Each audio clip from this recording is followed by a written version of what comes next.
کہ وقت پیغمبر دی گل کوئی نہیں جی سندا، تہاڈی میری کنے سننا ہے؟ یعنی علماء یہود پروفٹ کے مقابلے میں کھڑے ہوئے تھے اور انہوں نے اپنی پبلک کی مت مار دی۔ 10 یہودی بھی ایسے نہیں تھے جو آپ پہ ایمان لائے ہوں آپ کی مبارک زندگی کے اندر۔ کیوں؟ بغیم بینہم، مولوی ان کے بڑے بڑے جو پادری بیٹھے ہوئے تھے، وہ کہتے تھے یہ کل کے چھوکرا آ کے ہمیں بتائے گا، وہ کہتے تھے یہ کل کے چھوکرا آ کے ہمیں بتائے گا۔ یعنی نبی علیہ السلام تو ان کے بچوں کی مانے دی تھے نا عمر کے اعتبار سے دیکھ۔ تو دوستو یہ کلپ آپ نے اس کا سن لیا، یہ اسی طرح جو ہے نا نبی کریم صلی اللہ تعالیٰ علیہ وسلم کی شان میں گستاخیاں کرتا ہے اور سر عام اس طرح کرتا ہے اور اس کو کوئی پوچھنے والا نہیں ہے۔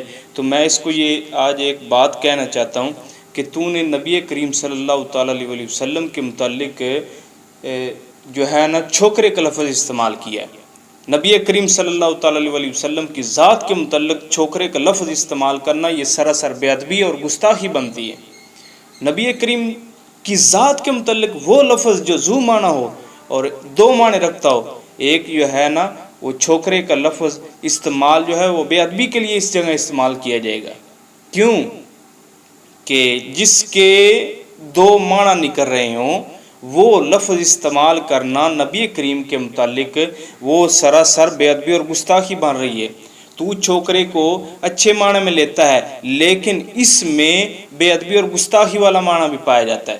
وہ کس طرح؟ میں تجھے ایک بات کہنا چاہتا ہوں کہ چھوکرے کا لفظ آج کل عرف میں جو بولا جاتا ہے وہ ایک تو جو بدتمیز لڑکا ہو اور جو ہے نا شرارتیں کرتا ہو، بچگانہ طبیعت ہو اس کے متعلق یہ چھوکرے کا لفظ استعمال کیا جاتا ہے کہ یہ چھوکرا ہے، اس کے چھوکروں والے کام ہیں، یہ سراسر بے ادبی استعمال ہوتی ہے۔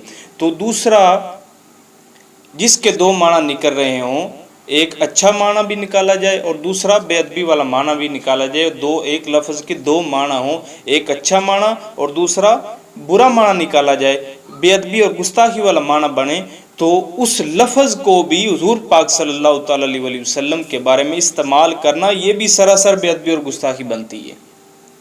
تو پتہ نہیں کس جگہ پہ بیٹھا ہوا ہے۔ میں تجھے یہی لفظ کہ یہ لفظ جو ہے یہ چھوکرے والا لفظ اور منڈے والا لفظ یہ استعمال کیا گیا تذلیل کے طور پر۔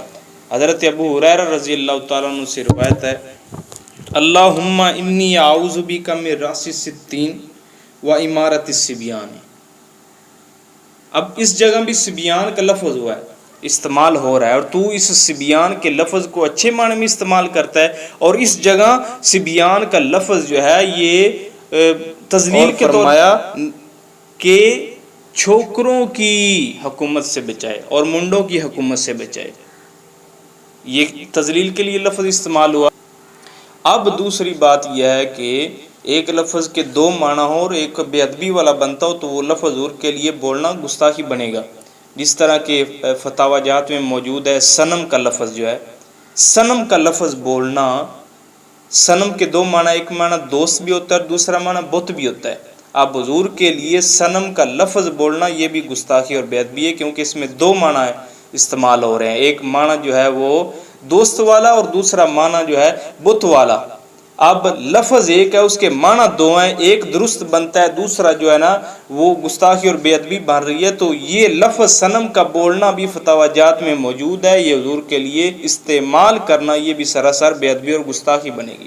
اور پھر تم نے اس لفظ کو یہودیوں کی طرف منسوب کیا کہ یہودیوں نے کہا کہ یہ آج کا چھوکرا جو ہے یہ ہمیں سمجھائے گا، جبکہ یہودیوں سے یہ لفظ بالکل ثابت نہیں ہے۔